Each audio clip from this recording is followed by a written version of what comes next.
Education Kumathivet, uMrs. Khumalo kunye no Mr. Ngubane. From the Office of the Premier, we have the Special Advisor to the Premier, Dr. Linda Zama. Comrades, they are here because we felt as the union that we must invite all of them.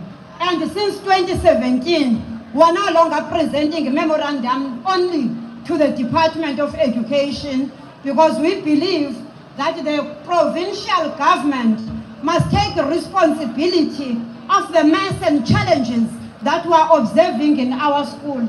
Also the Department of Finance, because every day we get affected by decisions that are taken by that department. It is also important that they form part of this gathering and receive their piece of Inansega memorandum.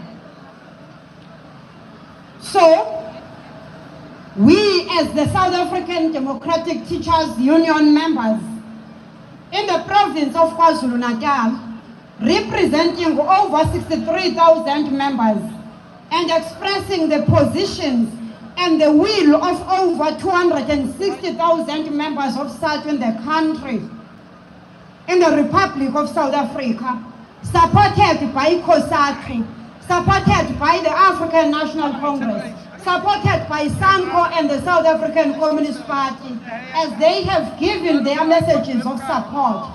We are also internationally recognized and we are part of the 32 million member Education International Federation of more than 400 teacher unions throughout the world.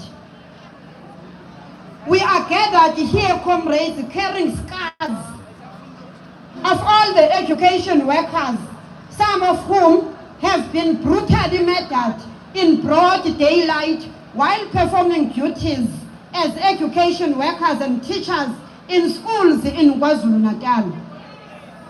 As we stand here today, many teachers and education workers and learners have been attacked at gunpoint whilst in the workplace. The schools have been identified by criminals as a soft market for violence and also to prey on possessions of teachers. Schools are no longer safe for teachers, learners, and other education workers. Observed is also the silent and unvoiced decommitment by the education department, and also as they are supposed to be ensuring that the power they have and authority is exercised to support teaching and learning in our schools through ensuring that schools are safe havens for that process of teaching and learning. These criminal activities take place when the very same people who sing quality teaching and learning more like slogans that are never translated into practice in terms of ensuring that education budget and prioritization of education programs that are meant to enhance teaching and learning are also put at the front of the list of things that must be done. These teachers and education workers stand here today more like soldiers who have run out of military weapons to execute their honorable task.